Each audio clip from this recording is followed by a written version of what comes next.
So we'll get started. Good morning, everyone. My name is Carol Eastman. I am the Microsoft practice lead for Software One. Appreciate your time. We have an hour dedicated this morning. Alex Orta and I are going to be the presenters. I'm going to get started with who Software One is and House of Link. House of Link was recently acquired by Software One, so I'm going to get started on this presentation. And then Alex is going to deep dive. He's the technical guy. He's going to deep dive into Skype for Business in the marketplace, both on-premise, hybrid, and cloud, and all of the different components that go into that from an SBC gateway manufacturer's perspective, and Microsoft's new view on Link. Since we've had the announcement of cloud in December, things have changed rapidly in this market, and Alex and I are going to do the best we can to answer your questions and give you as much information. So this is a great use of your hour. We're going to go over mostly technical, but we're also going to go over some of the other things are going to be as far as the sales components, just a little bit, but most of this is going to be a technical piece. And Alex, I'm going to put you on mute real quick, or I'll have you go on mute. So I'll go on mute. Noise. Okay, super. All right. Software One, I'll give you a little bit of background. As an organization, Software One was founded in 1985. Originally, Software One's focus was as one of the top global licensing companies, Microsoft being the majority of the licensing in its portfolio, but we do have over 700 different publishers that we work with. Our clients that currently work with Software One are familiar with the amazing quality and team that we have globally, who provides not only software sales, but the management of it. It's a very impressive group that has made a large impression to be one of the top licensing companies globally. And there are over 1,800 consultants that manage software portfolios, a little over 3,000 employees globally. Last time I heard, it's over 3,200, and that number is increasing literally daily. And we have a physical presence in over 82 countries, plus other abilities to operate in well over 110. So we're truly a global organization. Our global headquarters is in Switzerland. And for the US, it is in Waukesha, Wisconsin. Several years ago, Software One recognized, like a lot of companies, the LSPs, formerly called LARs, that it was a requirement to stay relevant in the market through providing services. Services being technology consulting, deployment, and management of those services. Software One and House of Link have been a partnership for a couple of years now, and I'm going to jump over here really quick. In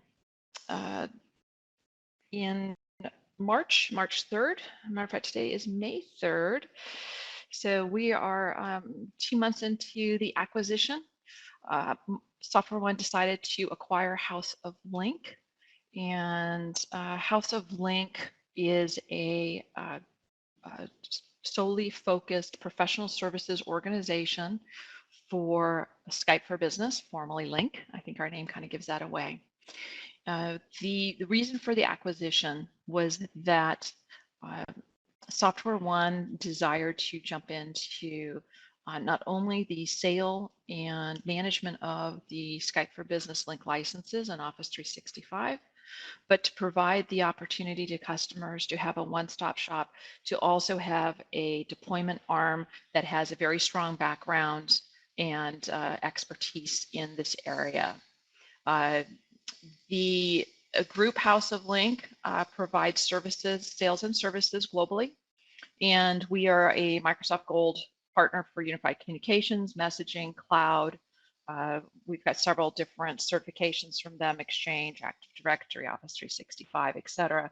But our main focus for the last 5.5 years since Link was released as a true voice platform that really does work. And it really does. And we're going to get into the reasons sometimes why it doesn't work. But when it's deployed correctly by a competent team that's got experience doing this day in and day out and has documented lessons learned, which we have done repeatedly, I always say that I can tell you all of the ways not to do it. I think that book is probably a lot larger than the ways to do it. And as we go through this presentation and as people want to and need to engage our organization, this is one of the key parts of our quality offer and the value that we bring to companies is that we've done this every day for the last 5.5 years. A little bit more about House of Link. House of Link was, now that has been acquired in past tense, we were a part of a company called Eastman Technologies, founded in 1994. Back in that day, we were called an AT&T dealer, and then it became Lucent, and then it became Avaya. We were also a Polycom partner and an MSP, so an all-around organization.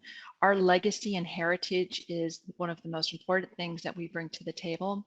We can speak that language of voice and video consistently and with great clarity. And myself, I come from the space for over 30 years. I'm going to jump up real quick on my slides here. This gives you a little bit of an overview. I've been in the industry hitting 30 years. We need to have a party, guys. Both in the voice side as well as the video side in Microsoft. And I'll have Alex do a little bit of an intro for himself when I rotate this over and hand him the baton. Back to you. Go ahead, Alex. Just briefly, I've got 20 plus years, so together we're at 50 years of experience. My experience is half a century, yeah. So voice over IP and then high specialties in unified communications on several different platforms. And Link is the one that I'm currently focused on, and I focus on our Link interoperabilities inside of Audiocodes. Yeah, so the combination of our teams here, Software One, House of Link, which you'll still see the name and logos out in the market and even on some of our presentations because of the brand recognition, and then Audiocodes, and as Alex goes through the value that they bring.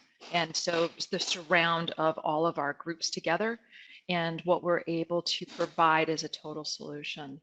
So I'm going to jump back down here really quick. A little bit more about House of Link because this is an important part of it. We are a Neptune partner. That's under our slide number 5 over here. We're also referred to as a launch partner for Skype for Business, a couple different terms that are out in the market. There are only, as of yesterday, I heard there's 22, maybe 23 of us in the United States. Globally, there's a little over 40. This is a very important part of who we are and the value we bring to our clients. Because of our legacy in the communication space, which I referenced a few minutes ago, our experience as being an MSP, where we understand how to deliver services, how to consult with services, how to perform those services with the proper processes and procedures, the lessons learned that are documented, our project plans, our help desk portal, all of those things as a traditional MSP we bring to the forefront and are able to provide our clients all of the things they need when they are looking at launching Skype for Business. And after it's launched, where do we go from there, right? The first few years when Link came out, I said, I think I spent the first 2 years explaining it's pronounced Link, not Lynx. It's not a cat. That was the first 2 years. Lots of pilots, lots of people trying to figure out whether or not this was really a platform that was going to go forward. Was Microsoft committed to this product? Was the product stable? Did the product perform? And more importantly, were we able to deploy it and truly make it a video and voice platform?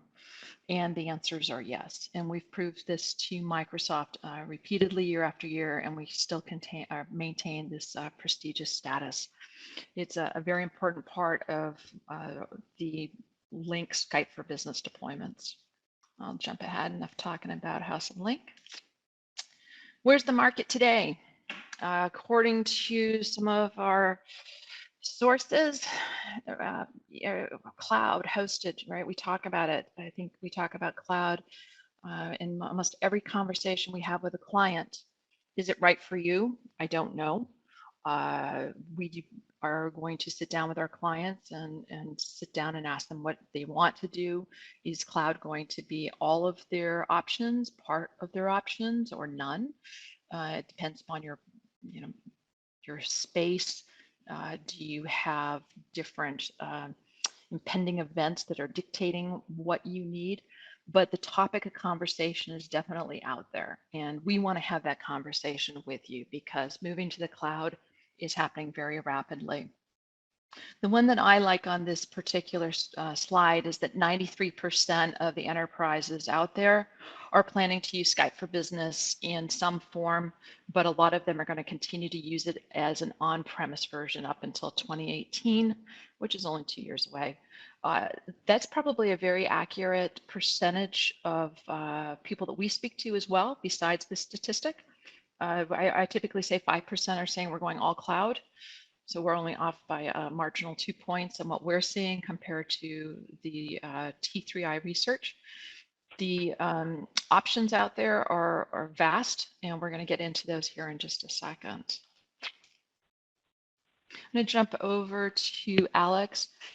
Alex is going to get into the technical components, as I just mentioned, the different options on-premise, hybrid, cloud with PSTN or without, and what these options mean to your business or organization. And I'm going to have Alex jump in and start going through this. Before we do that, I wanted to see if there are any questions from our audience on the information that's been delivered so far. I've got the open Q&A here.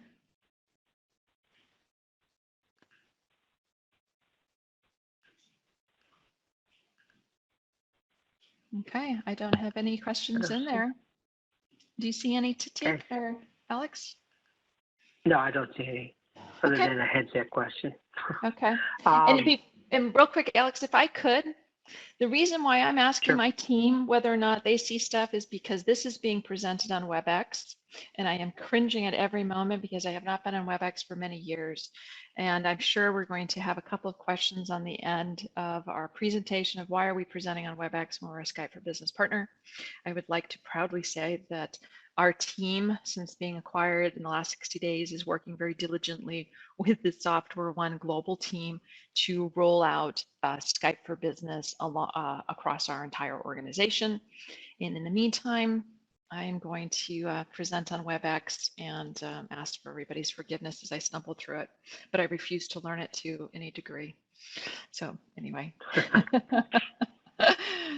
it's all yours, Alex. All right. Thank you, Carol.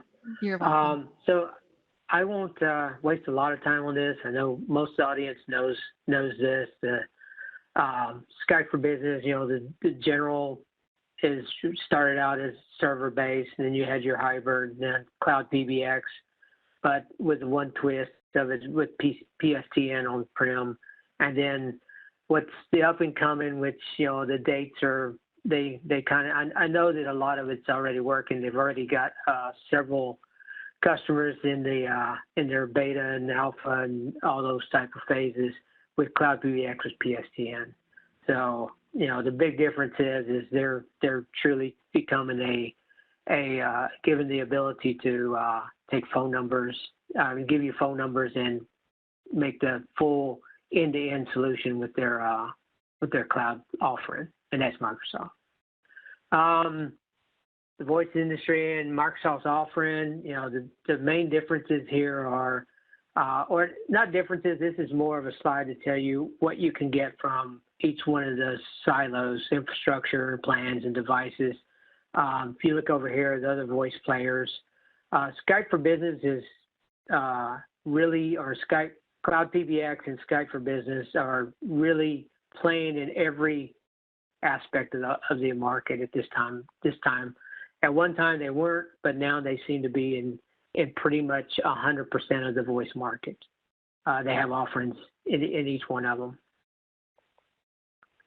Cloud PBX worldwide, that's eventually going to be there. Call management features delivered directly from Office 365. The big differences are that it's meeting some of the additional type of call flows that customers were really looking for. Before, you really had to have some type of on-prem device. Now, with Cloud PBX, you can eliminate some of the on-prem. And again, like Carol said, is it right for your business? We can't just paint paint a picture with a broad brush. You have to analyze each business and each business unit, and inside of the business units, what makes sense for that business to come up with a plan for what's best for that company or that customer or that partner. Business benefits, of course, lower cost, eliminate PBXs, which, a lot of the PBXs are coming to end of life, into support. Customers are having to do something. It's not a matter of do they have time to just do, to wait. There are a lot of PBXs that are end of life, and they're really having to scramble and find something to replace them with. The benefits, a lot of great benefits for an IT organization. One is, especially with cloud, you've got this admin portal that you can use. You can actually kind of consolidate all your moves, adds, and changes. And to me, the biggest one I see is like with old key systems. If you had branch offices and you had, 3 different types of key systems, you had to maintain some type of expertise for those key systems, or you had to go out and find it in the field and send out a field engineer that knew that type of key system. Now with Skype for Business and the PBX, Cloud PBX, you actually get, economies of scale. You only need to train up 1 or 2 people, a backup, and they can manage everything from a centralized location. Conferencing, in Cloud PBX, conferencing is a little bit different. You can conference with the ordinary link type conferencing, but they're also offering out a more robust conferencing to get over some of the Cloud PBX conferencing hurdles, such as dial-in numbers or native PS10 conferencing services, to make it look more like that environment, as well as being able to take you to a higher level of maximum numbers of conferences. So it's really, it's a good product that Microsoft has put out there, something that's really is needed as well. Calling then, in the U.S. first, the business benefits for PSTN calling are, moving the entire stack to the cloud. I think that's probably number 2 after the cost savings. And then again, it even allows you to reuse, rehammer out all your number plans and different things like that, and you can actually make changes in MACDs and everything much more proficiently and much more quicker. It's a lot more nimble than it was when you had different types of PBXs in your environment. Cloud PBX with on-prem PS10 connectivity, that's pretty much just simply a hybrid type of installation where you have everything in the cloud. You may have to use some users down, utilizing split domains, move them down to Office 365, down to your on-prem device. And there are a lot of devices out there you can do that with. The latest one that's out is Cloud Connector, and we'll touch on that on a couple of slides coming up. But the ordinary hybrid offering is utilizing a split domain to take your Office 365 E4s or E5s off of the cloud and put them down onto your prem, and then you can utilize whatever PSTN you already had in there. There's a lot of a lot of good reasons to do this. Some of it is, you may your customer may have had contracts that he can't get out of for another year or two. This is a good stopgap so they can completely get into a cloud PBX without, having to utilize PS10 connectivity. Also, there are different ways that there are different media path scenarios that cause you to also do this as well. Just the behavior of how you're calling could be a determining factor as well. On-prem PS10 connectivity, it can be anything. The latest thing that Microsoft has offered out in this arena is the Cloud Connector Edition. Partner appliances, Cloud Connector appliances are also going to be a new device. It's going to be something that they're really put out offering completely, makes it completely autonomous of any type of on-prem devices, or minimizes the on-prem. So we'll talk about Cloud Connector in the next couple of slides. Yeah, here we go. Yeah, so a Cloud Connector really is, it's basically a couple of things that allow you to, it's an on-prem device, or it could be virtualized, it could be on hardware. Well, actually it has to be on, at this moment, I'll backtrack, it has to be on hardware.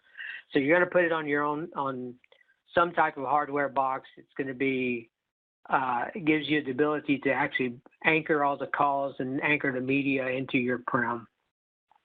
But you'll be able to maintain everything in the cloud. And the big difference between that and a hybrid cloud implementation is you've moved all the users off the cloud that are enterprise voice into the prem.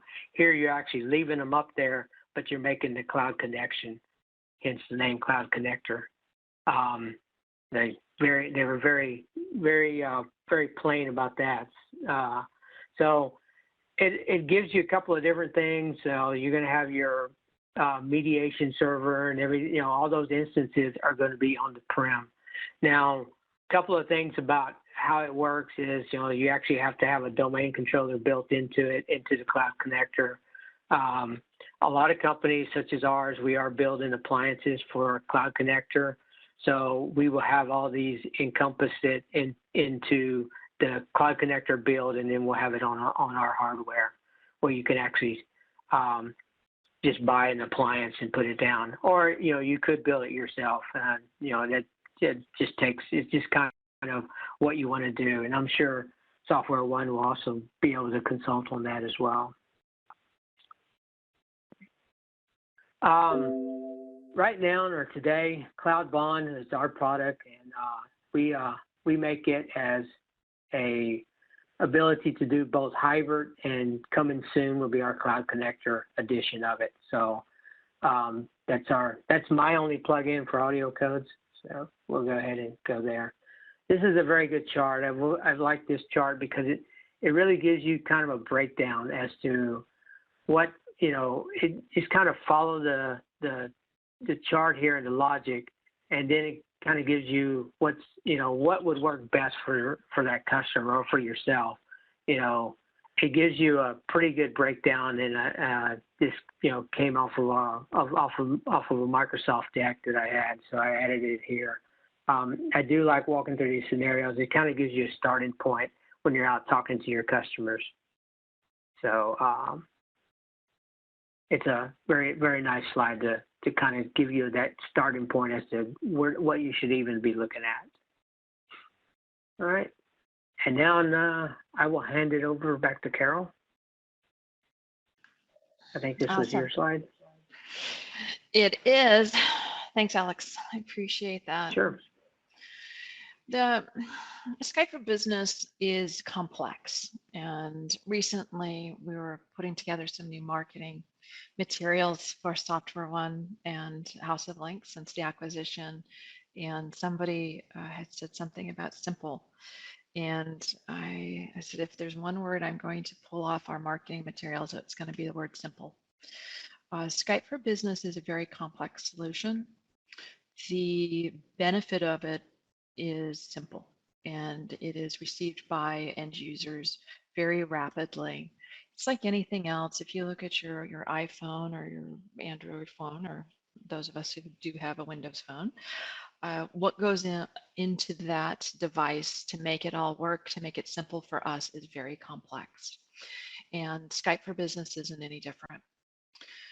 The different pieces of Skype for Business that we work with on a regular basis and in no particular order are enterprise voice, both on-premise, cloud, and hybrid, as Alex was mentioning, audio video conferencing integration, link room systems. There's the new Surface Hub that's out in the market or coming in the market. There's integration with contact centers. Those of you who have contact centers and are nervous to put that onto Skype for Business, I can assure you it works. We have lots of clients who are doing it and very happy. There's the integration with Office 365 versus on-premise in different flavors as well. It's not an all or nothing option.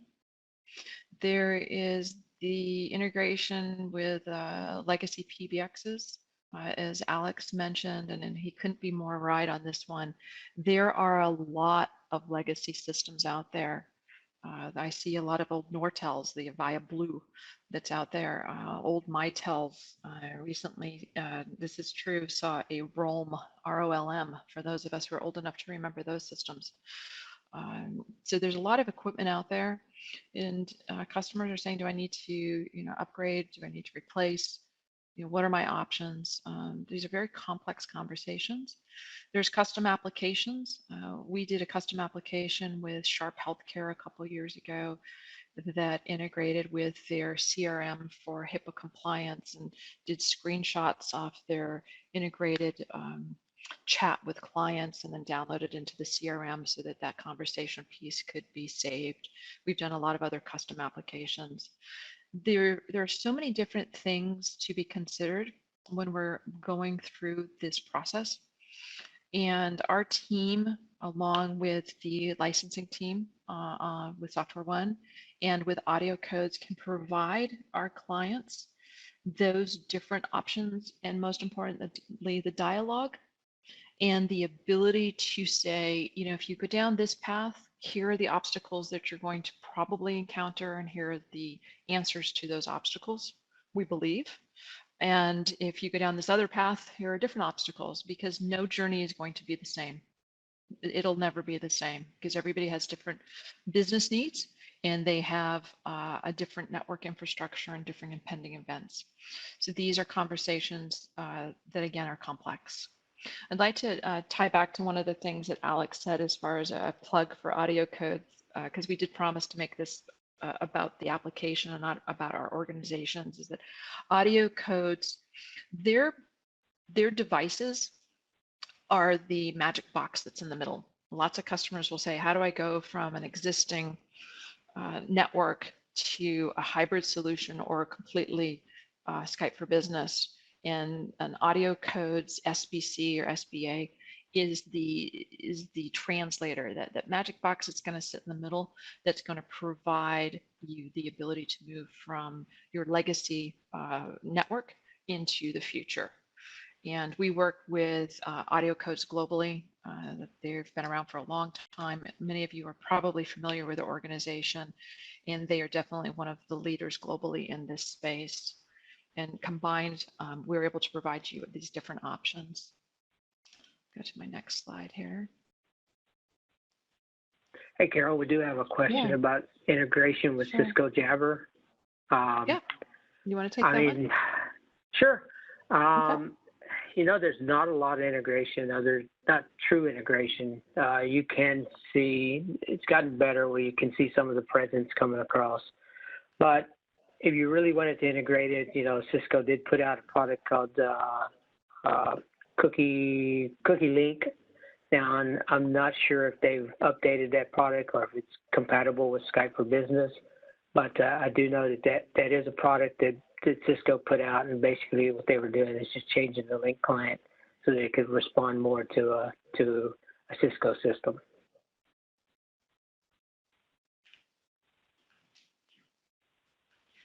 All right, let's see. I'm just looking through to see if we have any other questions that have popped up. Please jump Sure. in if anybody else has any. Let's see. There was one on here from Ken Hunter. I love this one. Not real impressed with Microsoft Cloud. Last instance, email down for 10 days for some customers. You know, or email down, excuse me, for 10 days for some customers. This is a reality. Cloud, be it Microsoft or anybody else, is going to have its issues. And this is part of why the conversation needs to happen on what is going to be best for your organization. Is it going to be on-premise or in the cloud? So here's my question for everybody. What's the best way to migrate to Skype for Business? Is it a full replacement, the rip and replace world that we came from? If those of us who are from the telecom space, you know, we went in on a Friday afternoon and we pulled out your, I don't know, let's just say it was your Mitel, and we worked all weekend and we had sleeping bags in the back of our cars. We really did.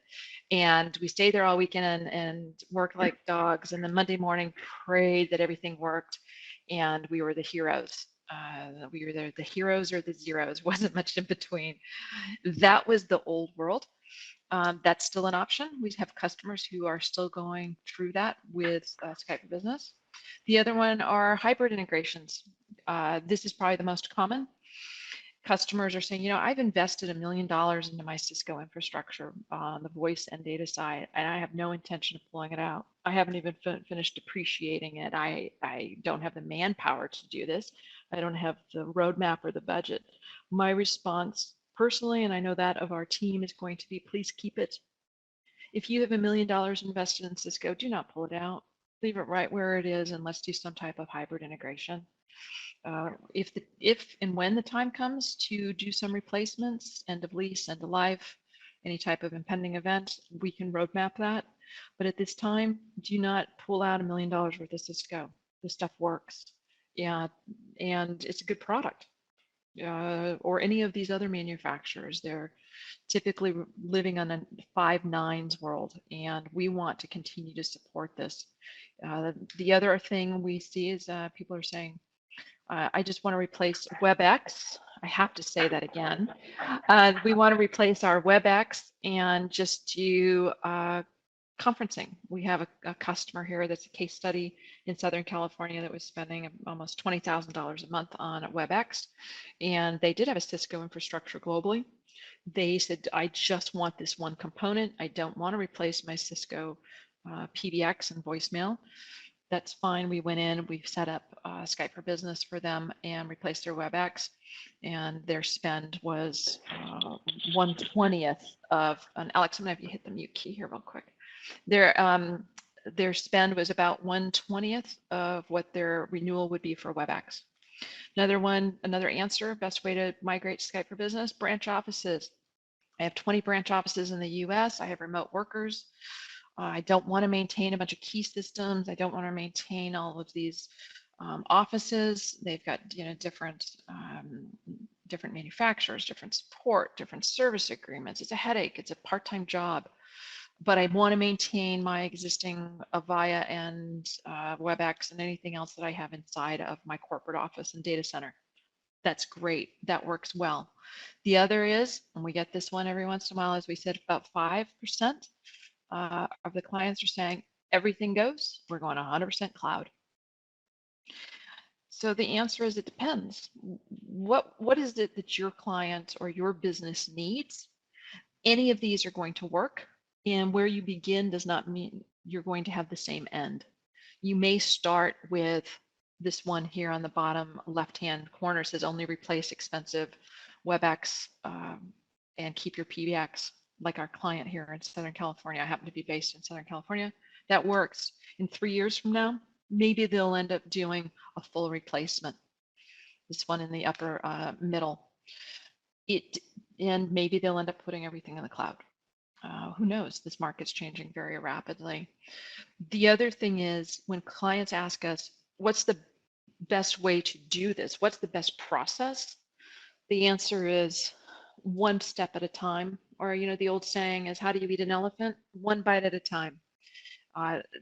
that is the best way to ensure a proper deployment and migration. And those of us in IT can walk down the hallways and be the celebrated employees after this is deployed, because it will work. It's just making sure that it's planned out properly. I'm going to go down to the next slide here. Choosing a qualified Skype for Business partner. This comes back to the beginning of our slides where we were speaking about our Neptune status, launch partner with Microsoft, and what you need to look for when you're looking for a partner. It's methodology. This is again, a complex application that requires a lot of planning and procedures. We start with customers doing an architectural design, and it could be a few days. We have some of them that are going for many weeks, even months, working through the planning stages. It's like building a house, which is where the name House of Link came from. The best way to build a house is not to show up at a dirt lot with a truck, 3 guys, some tacos, some Coors Light, and some pipes and some hammers. You're not going to build a house. It'd be a lot of fun, but it's not going to be a very good structure to live in. The best way to build a house is to start with soil samples and architectural drawing, the correct planning in order to make this a very habitable place at the end that everybody enjoys being in. So the architectural design is key. We do roadmap readiness analysis, looking at what the current infrastructure is in place and what can we use that you've already invested in. Coming back to saving your money. We're not here to do a complete replacement. Let's look at your network and say, okay, out of 8 out of 10 things, please keep them. 2 out of the 10 they need to go, or otherwise you're going to have quality issues.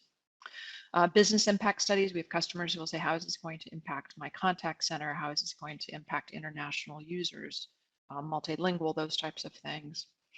We'll sit down with customers and go over what are their change control processes inside of their organization, not only from a technical perspective, but more importantly too from a client. When I use the word client, to me that's an end user, because those are the people we need to perform for. The project management is paramount to make sure that our timelines are working correctly, and that as organizations, the Software One licensing team, the Software One Skype for Business team, formerly House of Link, Audiocodes, possibly Polycom.